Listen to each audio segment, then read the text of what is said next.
नमस्कार दोस्तों, स्वागत है आप सभी का हमारे चैनल पर जहां पर हम राजनीतिक मुद्दों के ऊपर बात करते हैं। तो दोस्तों, आज की वीडियो में आज हम दिल्ली विधानसभा चुनाव को लेकर के बात करेंगे, क्योंकि फरवरी 2025 के अंदर विधानसभा चुनाव होने जा रहे हैं दिल्ली के अंदर और 23 फरवरी 2025 को दिल्ली विधानसभा का कार्यकाल भी समाप्त होने जा रहा है। और पिछली बार फरवरी 2020 में विधानसभा चुनाव हुए थे दिल्ली के अंदर, जिसमें 70 सीटों में से 62 सीटों पर आम आदमी पार्टी ने बम्पर जीत हासिल की थी और भारतीय जनता पार्टी केवल 8 ही सीटों पर जीत हासिल कर पाई थी और कांग्रेस शून्य पर रही थी। तो दोस्तों, अब 2025 यानी कि फरवरी 2025 के विधानसभा चुनाव में क्या होगा और दिल्ली की राजनीति में क्या उथल पुथल मची हुई है और दिल्ली का माहौल क्या है, इसी के ऊपर आज हम चर्चा करने जा रहे हैं। तो इसीलिए वीडियो में अंत तक लास्ट तक जरूर बने रहिएगा।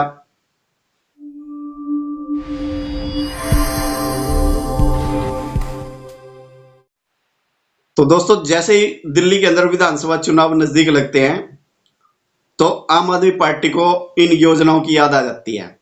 तो अरविंद केजरीवाल ने घोषणा की कि महिलाओं को महिला सम्मान योजना के अनुसार 2100 रुपये दिए जाएंगे हर महीने और संजीवनी योजना की भी घोषणा की, जिसमें 60 साल से ऊपर चाहे प्राइवेट हॉस्पिटल हो या फिर सरकारी, तो उसमें मुफ्त इलाज की घोषणा की जिनकी उम्र 60 साल से ज्यादा हो चुकी है। तो इस प्रकार की घोषणा का ऐलान किया आम आदमी पार्टी की तरफ से। और दूसरी बात, एक और बड़ी जबरदस्त और दिलचस्प बात यह है कि आम आदमी पार्टी के जो कार्यकर्ता हैं, जो भी नेता हैं, तो वो गांव के अंदर मोहल्लों के अंदर अलग अलग यानी कि एक बूथ लगा करके बैठ गए और जिसमें ऑनलाइन फॉर्म भरने का काम शुरू किया गया, रजिस्ट्रेशन का काम शुरू किया आम आदमी पार्टी के कार्यकर्ताओं के द्वारा। और जिसमें आप सब ने देखा होगा सोशल मीडिया के ऊपर, अखबारों के अंदर भी ये चर्चा बड़ी खूब है और बड़ी बड़ी लाइनें महिलाओं की लगी हुई हैं और वो रजिस्ट्रेशन कर रहे हैं। रजिस्ट्रेशन के दौरान एक कार्ड भी वितरित कर रहे हैं। तो जिसमें यह कहा गया कि आम आदमी पार्टी की सरकार बनते ही महिलाओं को 2100 रुपये दिए जाएंगे हर महीने और संजीवनी योजना के अनुसार 60 साल से ऊपर के हर बुजुर्ग का इलाज, चाहे वो प्राइवेट हॉस्पिटल हो चाहे वो सरकारी हो, उसमें उसका फ्री में इलाज किया जाएगा। तो इस प्रकार की योजना को लेकर के आम आदमी पार्टी के कार्यकर्ता गांव गांव गली गली में बूथ लगा करके बैठे हुए हैं। लेकिन जैसे ही आम आदमी पार्टी ये रजिस्ट्रेशन करना शुरू करते हैं कार्यकर्ता, तो इनकी पोल पट्टी खुल जाती है एकदम से, क्योंकि सरकारी विभाग की तरफ से एक अखबारों के अंदर इश्तिहार दिया जाता है और नोटिफिकेशन जारी किया जाता है। और वो आप स्क्रीन के ऊपर देखिए और आप पढ़िए उस नोटिफिकेशन के अंदर क्या कहा गया है। महिला और बाल विकास विभाग ने महिला सम्मान योजना को लेकर के विज्ञापन जारी किया है और इसमें कहा गया है कि दिल्ली सरकार ने ऐसा कोई भी नोटिफिकेशन जारी नहीं किया है। और दूसरा जो विज्ञापन है वो दिल्ली के स्वास्थ्य एवं परिवार कल्याण विभाग ने संजीवनी योजना को लेकर के जारी किया है। इसमें कहा गया है कि सरकार की ऐसी कोई भी योजना नहीं है। लोगों के कार्ड बनाने के नाम पर निजी जानकारी न देने की सलाह दी जाती है। कोई भी निजी व्यक्ति, राजनीतिक दल, मुख्यमंत्री महिला सम्मान योजना के नाम पर लोगों से जानकारी इकट्ठा कर रहा है, यह धोखाधड़ी है। नागरिकों को सावधान किया जाता है कि इस योजना के नाम पर पर्सनल डिटेल जैसे कि बैंक अकाउंट की जानकारी, वोटर्स कार्ड, फोन नंबर या अन्य कोई भी जानकारी, किसी भी प्रकार की जानकारी शेयर न करें। जो जोखिम होने पर खुद जिम्मेवार होंगे। दिल्ली की जनता को सलाह दी जाती है कि वे ऐसी गैर मौजूदा योजना के वादों पर विश्वास न करें, क्योंकि ये भ्रमांक और बिना किसी अधिकार के है। तो इस प्रकार का नोटिफिकेशन सरकारी विभागों के द्वारा जारी किया जाता है और उसके बाद आम आदमी पार्टी की ये पोल खुल जाती है और जनता के सामने ये पोल खुल जाती है। और इसी के ऊपर ही कांग्रेस की तरफ से एक्शन लिया जाता है आम आदमी पार्टी के खिलाफ।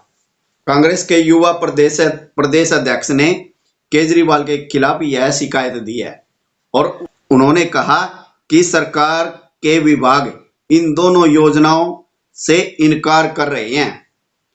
तो इस प्रकार की शिकायत कांग्रेस के नेताओं के द्वारा आम आदमी पार्टी के खिलाफ की गई है। तो दोस्तों ये पोल खुल गई जनता के सामने। तो अब विधानसभा चुनाव के अंदर अब जनता क्या करेगी, किस प्रकार से आम आदमी पार्टी जनता को मूर्ख बनाने का काम करती है, ये जनता समझ चुकी है। तो अब दिल्ली के अंदर आम आदमी पार्टी की जो स्थिति है वो डामाडोल हो चुकी है। अभी तक तो जो मौजूदा जो हालात हैं जो दिल्ली के, तो उसमें तो सिर्फ यही दिखाई दे रहा है कि अब आम आदमी पार्टी के लिए दिल्ली के अंदर मुसीबतें पैदा हो चुकी हैं। तो ये चुनाव आसान नहीं है आम आदमी पार्टी के लिए 2025 विधानसभा चुनाव। और कांग्रेस भी अब पूरे दमखम के साथ मैदान के अंदर उतर चुकी है दिल्ली विधानसभा चुनाव में, क्योंकि कांग्रेस को अब ये लगने लगा है यदि उसका वजूद यदि बचाना है, कांग्रेस को अपना वजूद बचाना है, तो दिल्ली के अंदर मजबूती से चुनाव लड़ना पड़ेगा और आम आदमी पार्टी के खिलाफ उतरना पड़ेगा मैदान में, तब जाकर के कांग्रेस अपनी साख बचा सकती है। और यदि कांग्रेस सही तरीके से यदि दिल्ली के अंदर चुनाव लड़ती है, चुनावी मैदान में उतरती है, तो ये आम आदमी पार्टी के लिए एक चिंता का विषय बनने जा रहा है। क्योंकि जो अरविंद केजरीवाल का जो वोट था, जो पहले कांग्रेस का वोट होता था और फिर आम आदमी पार्टी की तरफ डिवाइड हुआ, तो अब वो वोट दो जगह बटेगा, कांग्रेस और आम आदमी पार्टी में, और जिसका फायदा भारतीय जनता पार्टी को मिल सकता है 2025 के विधानसभा चुनाव में। तो साथियों, अब आपको क्या लगता है, क्या 2025 के विधानसभा चुनाव में केजरीवाल फिर से सरकार बना पाएंगे या भारतीय जनता पार्टी सरकार बना पाएगी?